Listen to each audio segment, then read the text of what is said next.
Fala galera, seja muito bem-vindo ao nosso NTBcast. Estou aqui com o pastor Davi Monteiro para uma série nova, 10 minutos com o pastor, e não poderia ser diferente começar com esse cara aqui, que com certeza você já escutou alguma coisa com a voz dele, uma canção, já se emocionou com os vídeos, ou já deu boas risadas com aquelas edições que ele sempre faz aqui para a nossa igreja. Pastor, seja bem-vindo ao nosso NTBcast. Legal, bom estar com vocês. Obrigado, Denis, pelo convite. Sempre é bom estar conversando com o nosso povo, né? Isso é legal. Pastor, Davi Monteiro, Davi Santos, esclarece essa dúvida aí pra gente. É o seguinte, quando eu estou cantando, é Davi Santos. Quando eu estou trabalhando, é Davi Monteiro. Porque às vezes eu passo tanto tempo na igreja, né? Tanto tempo conversando. Aí se alguém anunciar hoje, como lá no Mix, por exemplo, hoje vai ter a presença do Davi Monteiro. Aí o pessoal fala, mas o Davi Monteiro eu vejo todo dia, né? Mas se fala assim, Davi Santos, quem é esse cara, velho? Quem é esse cara que... Aí o pessoal não vai deixar de ir, né? Então é uma estratégia. Marketing, tá certo. Na verdade, o Davi Monteiro veio do pastor Vanderlei. O pastor Vanderlei, ele não sabia meu último nome, então ele me chamava só de Monteiro. Monteiro, Monteiro, aí ficou, mas meu último nome é Santos, né? Davi Monteiro dos Santos. Mas pela fala do pastor Vanderlei, ele começou a me chamar de Monteiro, Monteiro, e então ficou Davi Monteiro. Eu não me importo muito não, tá tudo bem. Então tá certo. Mas pastor, quantos anos já nessa caminhada com Cristo? Olha, eu cheguei a me converter mesmo a partir dos 12 anos. Eu me batizei, eu tinha, eu acho que 10 anos. Hoje, vendo o Nova Kids, o Nova Infantil, eu não tinha todo esse conhecimento que essa galera tem hoje. O que eu sabia é o seguinte, que eu precisava de Deus, que eu queria servir na casa de Deus. Eu venho de uma família cristã, não quer dizer que eu já nasci crente, porque filho de peixe é peixinho, mas nem sempre filho de crente é crentinho, às vezes até cretino, né? E aí eu conheci a Cristo, eu me converti mesmo aos 12 anos, né? Mas eu já tinha esse contato com a palavra de Deus e eu me batizei bem mais cedo, batizei aos 10 anos, né? Mas aos 12 anos que eu tive uma experiência mesmo com Deus, de querer que Ele fosse o meu Senhor mesmo, o dono da minha vida, né? Sim. Foi quando eu comecei a trabalhar na igreja, eu entrei na banda tocando bateria, ainda, sabe aquela bateria bem feinha, né? Tal, aquele jovenzinho, não, aquele adolescente que tocava no meio dos jovens, porque a gente não tinha baterista na igreja. E tinha aproveita aquele ali, era eu. Mas o senhor era aquele baterista que quando o regente falava bem assim, ó, só a igreja, aí o senhor fazia o solo também? Eu nem sabia fazer o solo. Mas olha, foi um momento bacana porque foi quando eu comecei a entender como é que a igreja funciona. Que a igreja tem as pessoas que servem, né, que dedicam suas vidas na parte musical, na parte da limpeza, na parte da construção, na parte do ensino, da pregação. Então foi quando eu comecei a entender o que é a igreja realmente. Entendi, pastor. Então, o senhor casado, tem uma filha, Bia. Quanto tempo de casado? Sim. Como foi que o senhor conheceu a dona Noemi? Esse ano eu estou fazendo 25 anos de casado. Uau! Mas eu namorei 5 com ela, né? E assim, ela foi sortuda, né? Inteligente, né? Inteligente porque ela me escolheu, né? Mas assim, eu dou graças... Pela beleza dela, eu acho que o senhor que foi sortudo. Não, mas assim, eu conheci a Noema numa outra igreja. Eu tocava numa banda, né? A banda Unijovem. Uma banda bem antiga mesmo. E aqui na cidade, ainda foi em 94, mais ou menos, e 5 por aí, né? E eu fui tocar na igreja dela. E aí eu vendo aquela jovem trabalhando, correndo para cima e para baixo, quero conhecer essa, ela parece um pouco comigo, ela trabalha muito e tal, né? E eu parei para conversar, de entrada já peguei um fora. Poxa, né? Hoje ela fala para mim o seguinte, que esse cara não quer saber de namoro não, como ele toca nessas bandas aí, ele é mais um que onde para tem uma namoradinha. Mas eu não era assim. É tanto que a Noêmia foi a minha primeira namorada aqui, foi com quem eu casei, para ter uma ideia, né? E hoje tenho uma esposa maravilhosa, trabalha no Kids, ela é professora, e a minha filha trabalha na percussão. Puxou essa parte batuqueira do pai, né? Mas trabalha bastante, eu fico feliz por estar na igreja comigo. Entendi. Pastor, essa parte sua musical começou na curiosidade ou alguém da sua família tocava e tinha essa essa referência? Como é que foi com o senhor? Assim, o meu pai era cantor de jazz. Antigamente não era o nome, não era banda, era jazz. Ou seja, os antigos vão saber disso, que era aquela banda que não era muito completa, mas ela tinha um saxofonista, aí tinha um rabecão, né, que é aqueles contrabaixos que parecem um violoncelo, mas o cara toca com o dedo e tal. A bateria era só uma caixa com um prato, não era uma coisa muito completa, eles chamavam de jazz, né? E ele cantava na noitada, antes de conhecer a Cristo. Depois que ele conheceu a Cristo, que ele formou a família dele, os meus irmãos começaram a tocar. Eu sou o mais novo da minha família, de 10 irmãos, eu sou o mais novo dos homens, só tenho mais uma irmã que é mais nova que eu. Então os meus irmãos já tocavam. E com 8 anos eu comecei a despertar para o que é música, para o que é violão, né? Ver as pessoas tocando, ver os meus irmãos tocando. Meu pai também tocava um pouquinho. Então isso me despertou a curiosidade de, cara, eu também posso fazer isso. Eu também gostaria de fazer isso. Aí eu comecei a investir nisso aí. Eu fiz um ano de conservatório, que desse ano de conservatório o que me sobrou foi a leitura da partitura, porque eu não pegava no instrumento, cara. Era só leitura, leitura, leitura. Rapaz, um jovenzinho de 10, 12 anos, 10 a 12 anos mais ou menos, só lendo, sem pegar no instrumento, que era o que a gente queria, né? Era poder, né, tocar. Aí, de repente, pinta o violão. Abriu um espaço para poder tocar. Rapaz, eu queria saber era de tocar guitarra. Aí eu peguei e larguei. É tanto que hoje eu não executo piano direito, né? Eu faço a leitura, mas eu não executo piano direito. Eu sei tocar violão, guitarra eu sei tocar, né? Mas foi esse meu começo. Isso me trouxe para a música, né? Me trouxe para o que hoje eu tenho, né? Eu trabalho produzindo as músicas. Esse começo foi muito bom para mim, porque aí eu sei a base da música, a base da canção, né? Entendi. E pastor, quanto tempo o senhor tem de NIB? Rapaz, tem um pastor aqui na NIB que eu digo que ele é o meu minha linha de tempo, porque ele lembra de coisas que eu não lembro, que é o pastor da Tabernáculo, é o Kelson. O Kelson, é. Ele fala para mim assim, tu lembra daquele dia que tava eu, você e o fulano, era 1900 e tanto no dia tal? Eu não lembro de nada. E o pastor Kelson aparece com umas fotos, né? Exatamente, ele é o cara, né? Aí eu acho que eu cheguei em 93 na NIB, na Chapada, né? Mas ele disse que foi em 92. Mas tudo bem. Ele disse que foi em 92. Eu prefiro acreditar nele, porque eu não lembro. Eu fui convidado para um acampamento, né? Lá o nosso acampamento não era só da igreja, era aberto, né? Então outras pessoas podiam participar, né? Naquele tempo. E eu fui convidado por um membro de lá para participar, né?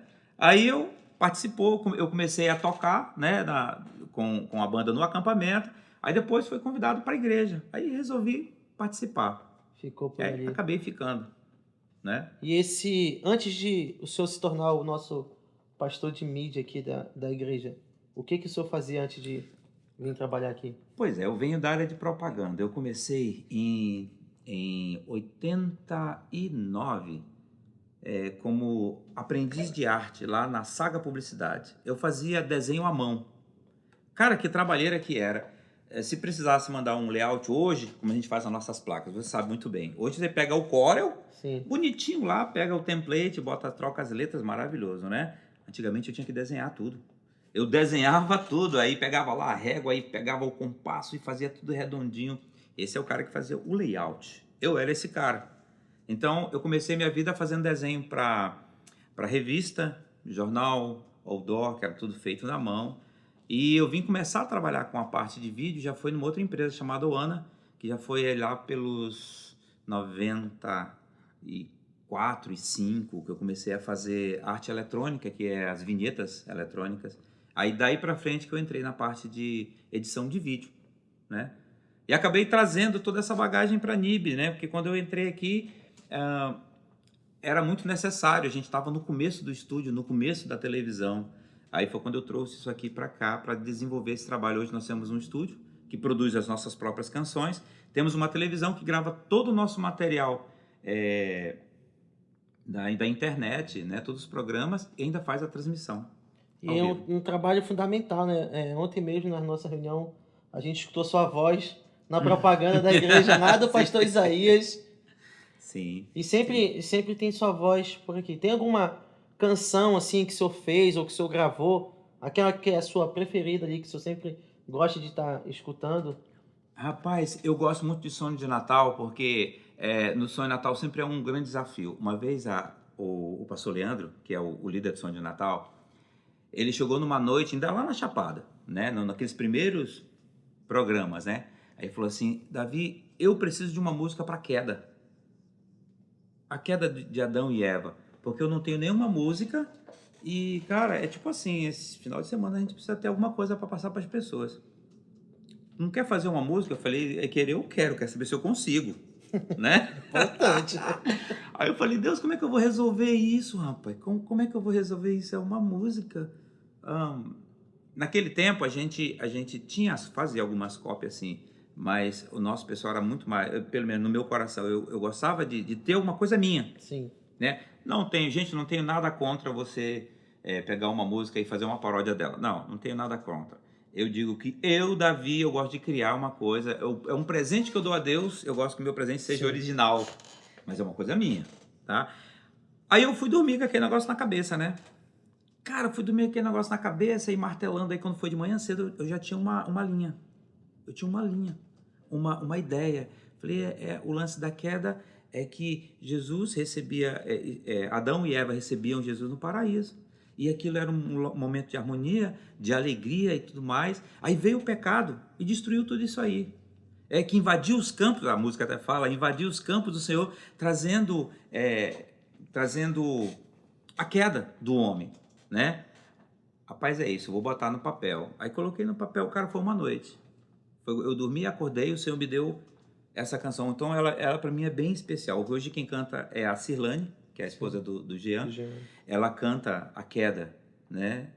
Haja luz e a luz se fez, preparem-se, separem-se as águas. Essa canção, para mim ela é bem bacana, bem gostosa. É um presente de Deus para mim. E, pastor, hoje, assim, o que lhe alimenta, além da palavra, é claro, uma coisa que lhe mantém firme e constante com tantos anos de caminhada com Cristo? Olha, é o meu propósito. Eu costumo dizer para as pessoas que o crente vive por propósito. O crente não se baseia na vida do fulano. Os testemunhos deles é muito bacana, o testemunho é legal. É bom você ouvir o testemunho. Mas o teu propósito com Deus, o que é? Você não foi chamado para ser um gerente, não foi chamado para ser um grande publicitário, você não foi chamado para ser um grande administrador, você foi chamado para ganhar pessoas, para ser evangelista. Agora, trabalhamos para não passar fome, concorda comigo, né? Então, o meu propósito é ganhar pessoas, seja transmitindo para quem está nos ouvindo lá, seja fazendo as músicas do Sonho de Natal, que até costumo dizer que foi por isso que eu deixei as bandas, porque com a banda, quantas pessoas eu ganharia num ano com a banda? Cara, não muitas. Mas eu fazendo parte de uma grande engrenagem, criando programas para ganhar pessoas, isso sim, isso é ser eficiente para Deus. Sim. Então, eu procuro colocar minha vida nesse propósito. Eu quero fazer parte dessa engrenagem que ganha pessoas. O meu propósito me deixa firme com Deus é um propósito de ganhar pessoas, de agradar a Deus com a minha vida, né? E ser usado. Cara, eu confesso para você que eu tenho muito medo de o Senhor dizer para mim assim, olha, eu não preciso mais de ti. Aí o pessoal fala que eu acabo morando na igreja, alguns passam por mim e falam assim, escuta, quando é que vai trazer teu colchão? Mas assim, no meu coração eu tenho esse medo do Senhor dizer assim, olha, Davi, eu não preciso mais de ti não, cara. Eu tenho outros para botar no teu lugar. Eu quero terminar minha carreira bem, né? Importante. Quero terminar bem minha carreira, cumprir o meu propósito, o propósito para que o Senhor me chamou, que é ganhar pessoas para Ele dentro dessa engrenagem. Eu quero terminar bem a minha carreira. Agora o senhor falou um negócio muito legal. Muitas vezes eu venho aqui na nossa folga, dia de segunda. Segunda-feira. Seu carro tá aí. E o Sim. senhor sempre tá sempre por aqui. Assim, eu vejo que o jovem em si, agora falando o jovem, o adolescente, às vezes até o adulto, ele tem uma vontade, às vezes, de servir, e às vezes ele acaba esquecendo desse equilíbrio. Mas eu sei que se eu tiro o seu tempo para sua família, por Sim. exemplo, na quarta, se eu sair mais cedo ali, porque tem o seu grupo de Sim. oração, e às vezes as pessoas acabam esquecendo que eu tenho o meu serviço para Deus, eu tenho aquilo que eu quero dar, mas que Deus não quer nada que a gente não possa dar para Ele. E eu vejo algumas pessoas, às vezes, tipo, misturando, tipo, não, eu vou fazer isso aqui, né? E às vezes deixa a família de um lado, deixa... E é uma coisa que eu admiro na sua família. O senhor tá aqui no estúdio, a dona Neymar tá ali no Kids, Sim. e a Bia tá rodando em alguma sala aqui, fazendo alguma coisa. Sim. Como é isso pro senhor ver sua família enganjada no serviço? Eu digo que eu tenho uma bênção. Eu tenho uma bênção. Porque, Denis, não se engane, 50% do teu ministério é sua esposa, Com certeza. é sua família. Então eu tenho essa bênção. A Bia, desde sempre, desde pequena, ela via para cá, para o estúdio comigo, ou para onde eu estava, para brincar enquanto eu trabalhava. A Bia foi criada na igreja, né? A Noêmia abraçou o ministério na igreja. Então, quando eu estou na igreja, ela está também. Sim. Foi o que você falou. Às vezes eu estou trabalhando aqui, ela está trabalhando lá, mas estamos aqui, né? E às vezes, quando eu não tenho nada para fazer, que eu terminei meu trabalho aqui, mas ela está na igreja, eu procuro estar também. E aproveito para... Então, eu digo que eu tenho uma grande bênção. Eu tenho uma família que serve a Deus como eu sirvo. Isso é muito Que importante. faz com alegria o que eu faço. Às vezes tem, sim, aquele lance de, poxa, tu está trabalhando muito, olha, tu está chegando muito tarde em casa, e a gente tenta contornar, porque eu olho uma necessidade e eu quero resolver aquela necessidade, mas eu tenho essa consciência de que a minha esposa precisa da minha presença com ela, eu preciso ter o meu tempo com ela, Sim. é tanto que é constante os nossos cafezinhos Importante. de manhã, é constante aí a nossa saidinha à noite, né? Por exemplo, esse final de semana eu vou dar uma saidinha com ela, né? Eu já avisei aqui o meu povo, o meu povo, que eu vou estar saindo com ela. Assim, é importante. Até mesmo porque, veja bem, o Senhor não quer o teu sacrifício. O sacrifício foi um só. Cristo fez o sacrifício por mim na cruz. O que eu estou dando para Ele é uma gota no oceano. Eu estou dando para Ele a minha servidão, o meu amor pela obra, né? O meu servir. Esse eu não considero sacrifício, eu considero privilégio. Agora, professor, o que eu sei que o senhor toca, Denis, eu sei que o senhor toca bateria, violão, guitarra. Eu acho que eu já vi o senhor arranhando algum baixo por aqui. O senhor prega, que eu já vi o senhor pregar. O senhor é o regente reserva meio que da igreja, de vez em quando o senhor está aqui, o senhor está na tabernáculo. O Severino. O seu Severino. Assim, como o senhor diria para um jovem procurar? Porque é importante, né? A gente não pode se enganar em achar que eu só tenho que focar numa coisa aqui. Não, porque às vezes acontece que só aparece regendo lá na tabernáculo, ou aqui na NIB mesmo. Como o senhor fez? Foi abrindo as portas? Porque assim, os instrumentos abriram as portas para muitas coisas. Aí Deus derramou no seu pote da voz. Amém, Deus seja louvado. Derramou ali. E o senhor também edita muito bem, o senhor faz essa parte da gráfica, né? Muito, muito bem, essas edições, essa parte do vídeo que também é importante. Hoje o senhor ainda tira tempo para estudar, porque as pessoas pensam que não. Algumas pessoas pensam que não, mas, por exemplo, eu já cansei de chegar aqui e o senhor está meditando.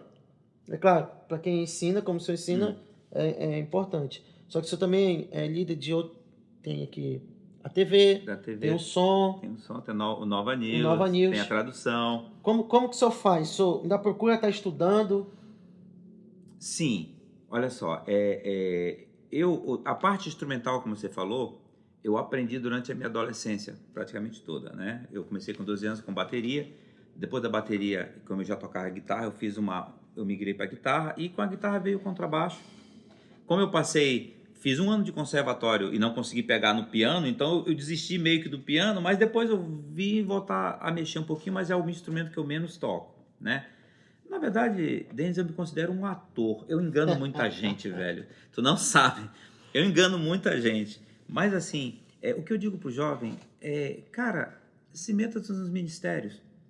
Aqui quando o jovem chega e às vezes ele fala assim, poxa, mas você faz muita coisa, né? Eu falei, cara, aproveita, a tua igreja, ela tem uma televisão, Sim. a tua igreja tem banda, a tua igreja tem som, a tua igreja tem até uma rádio agora.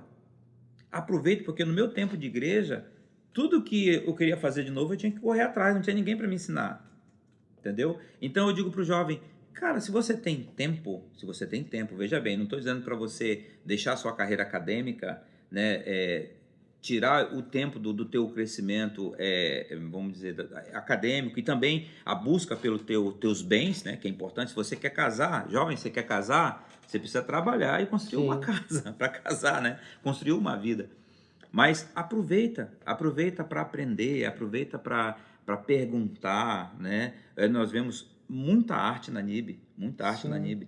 Então, o que aconteceu? Eu saí pegando tudo que estava na minha mão. Se tinha uma vaga ali no contrabaixo, eu ia fazer contrabaixo. Se tinha uma vaga na guitarra, eu ia fazer guitarra. Se precisava cantar em algum lugar, eu ia cantar. Então eu digo para o jovem, aproveita, enquanto tem gente para ensinar, enquanto tem pastores preocupados com o teu crescimento, aproveita. Né? Aproveita para servir, para aprender, para dar o seu melhor. Agora, assim, de todas essas peças que o senhor já produziu por aqui, qual é a sua peça favorita? Aquela peça assim que o senhor, poxa, essa aqui... Cara, Fantasma da Ópera. O Fantasma da Ópera, eu acho que ele estava um pouco acima do nosso público. Mas as canções são muito bacanas, né? Eu trabalhei com os cantores, porque os cantores não são os mesmos que apresentam, né? Então eu trabalhei com muita gente cantando bem, né? Muita gente interessado em fazer o seu melhor. A peça que eu mais gostei realmente foi Fantasma da Ópera. Também foi uma das mais bonitas em figurino. Sim. Em danças. Eu acho que né? Aqui tinha as músicas... Sabe? Aquelas músicas mais tocantes, né? Graças a Deus. Só não vou cantar aqui porque eu tô um pouco rouco. Eu entendo. Eu entendo. Ia fazer bem, né? Eu entendo. Mas confesso pro senhor que é uma das minhas também favoritas. Porque a gente viu nascer, né? A gente viu o desenvolver. Tudo aquilo rolando e as músicas sendo produzidas. Mas eu já vi o senhor fazer um negócio interessante. O senhor sozinho aqui no estúdio, tempos atrás... O senhor dava rec aqui e gravava o senhor mesmo. E depois o senhor fazia outra voz. Esse lance de ser o Severino encaixa muito bem comigo. Porque às vezes eu chego aos jovens aqui, aquela equipe, né? Aí falta um. Aí fala assim, pastor, você não podia fazer uma vozinha aí pra gente? Faço, vamos lá e tal. Aí às vezes acontecia de uma música chegar tipo ontem, pastor, se puder gravar pra gente, dá essa força. Eu sozinho aqui, então eu abria aqui a porta do estúdio, dava rec, corria, fechava a porta e já gravava a primeira voz e a segunda voz. Mas olha, são desafios que eu gosto de contar, porque eu quero, o meu desejo é que todo jovem busque servir, não apresentar. Gente, eu não estou falando de apresentar. Eu não apresentei uma peça na NIB. É isso que eu ia perguntar, você nunca apresentou nada? Não, nunca apresentei nada. O pessoal que usa a minha voz lá é que aparece e ganha todos os louros, mas eu preciso ganhar os louros no céu e não aqui. Então, eu digo, jovem, não se importe se você está fazendo ministério, em aparecer. Se importe em fazer o seu trabalho. Por mais que ele não apareça, ele já foi premiado por Deus. Deus já viu o seu esforço, o seu trabalho e já te recompensou. Você ainda não recebeu, mas já te recompensou. Está guardado em algum lugar para você. Eu costumo falar que sem a técnica nós não somos nada. Às vezes a gente fica pensando, eu passo, por exemplo, estou de pastor de culto, né? Aí eu dou uma olhada, eu vejo o pessoal da Libras aqui, eu vejo ali a central ali, o diretor de TV comandando, aí entra aqui no estúdio... A parte nervosa, né, da coisa. Eu vejo as pessoas traduzindo e tem o câmera lá, tem toda uma técnica e tem às vezes aquele cara que tá com a câmerazinha lá na vala, nem aparece. Escondidinho. Mas cada parte desse processo é importante. Muitas vezes a gente precisa, às vezes, fazer um ministério técnico. Sim. A gente nunca sabe quando vai ter uma outra igreja que você vai ser enviado ou você passa num concurso. Sim, e vai para um local onde não tem. Local. Sim. Aí você vai ter que ser o Davi Monteiro, você vai ter que ser o Denis. Você vai ter Você que tem que ser todo mundo ali. todo mundo ao mesmo tempo, né? E a pessoa precisa se procurar, aproveitar. O interessante é que nós temos muitos ministérios. E o pastor Davi, em conversa recente com a gente lá na reunião pastoral, ele falou, olha, a pessoa quer fazer missão, ela precisa ir lá no Kids, precisa rodar adolescentes e jovens, e essa parte também é importante. O registro, por exemplo, o senhor sabe, eu estava querendo uma câmera para me registrar as coisas que estão acontecendo na NTB, porque são coisas que vão precisar. Eu particularmente, quando eu vou olhar uma coisa na internet, eu gosto de ver qualidade. Sim. Eu gosto de, pô, o som tá legal, a imagem tá legal. Falei, pô, essa edição ficou bacana. Eu acho que a gente tem que ir aprendendo. Abriu as portas, você aprende. Você vai pra cima, né? Deus tá dando ali de bandeja, tá bem ali, só você pegar. Exato. E poucos sabem, mas um dos meus primeiros ministérios aqui na igreja foi Nova News. Eu lembro que eu vim com um amigo meu, a gente aprendeu a editar bem feinho assim, porque eu não tinha o computador ideal, era... Olha, tem uma história complicada aí, mas eu acho que hoje não cabe contar. Mas um dia eu conto pra vocês. Eu não tinha o computador ideal, então eu não cabia ali pra fazer as edições. Mas aprendi o Big Close, aprendi o negócio ali do... Que, inclusive, muita coisa você usa na percussão, né, Denis? Sim, foi quando eu fui atrás de saber mais coisas, que me ajudou lá na frente, quando ia montar um figurino. Pô, esse figurino vai ficar legal de passar, com essa luz... Mas a gente vai aprendendo. Mas, pastor, eu queria saber do senhor uma palavra para um jovem ou adolescente ou um adulto que nos veja e nos ouça. Um versículo, algum ensinamento. Fica aberto aí o tempo para o senhor falar algo para eles. Olha, quando eu faço a nossa reunião de TV, a primeira reunião do ano, né, do treinamento, eu sempre falo sobre você ser o canal de bênção para a pessoa que está lá do outro lado. Como assim? Imagina uma caixa d'água, uma água cristalina, fantástica, boa de beber, boa para fazer comida, boa para tomar banho. E aqui embaixo dessa caixa d'água tem uma torneira, onde você vai coletar essa água. Bacana, né? Agora imagine o cano que leva essa água até a torneira, todo sujo por dentro. Sim. Já imaginou, né? Como você vai poder ser um canal de bênção para as pessoas, replantando uma semente que você aprende na NIB para levar para as pessoas, se a sua vida não é limpa o bastante para conduzir essa água do Espírito, né, a água da Palavra de Deus, que limpa, que transforma, né, para outras pessoas. Então eu digo para você, jovem, você precisa ter uma vida com Deus, uma vida santa, uma vida limpa, uma vida que o Senhor possa olhar para ti e dizer assim, é nesse canal que eu vou derramar a minha água, que vai atingir a pessoa lá do outro lado da minha câmera, lá do outro lado do país, lá do outro lado do mundo. Ou até mesmo o meu vizinho, Sim. que está ao meu lado. Então, jovem, a vida santa é o que Deus quer. A Bíblia fala, sede santos, porque eu sou santo. E como filhos amados, nós precisamos ter essa ciência, que como meu Pai é santo, eu serei também. É isso aí. Gente, esse foi o nosso NTBcast aqui com pastor Davi Monteiro. Eu espero você na próxima. E olha, sempre que puder, passe aqui no estúdio. Sempre tem algo para você aprender. Que Deus abençoe. Até a próxima. Tchau, gente.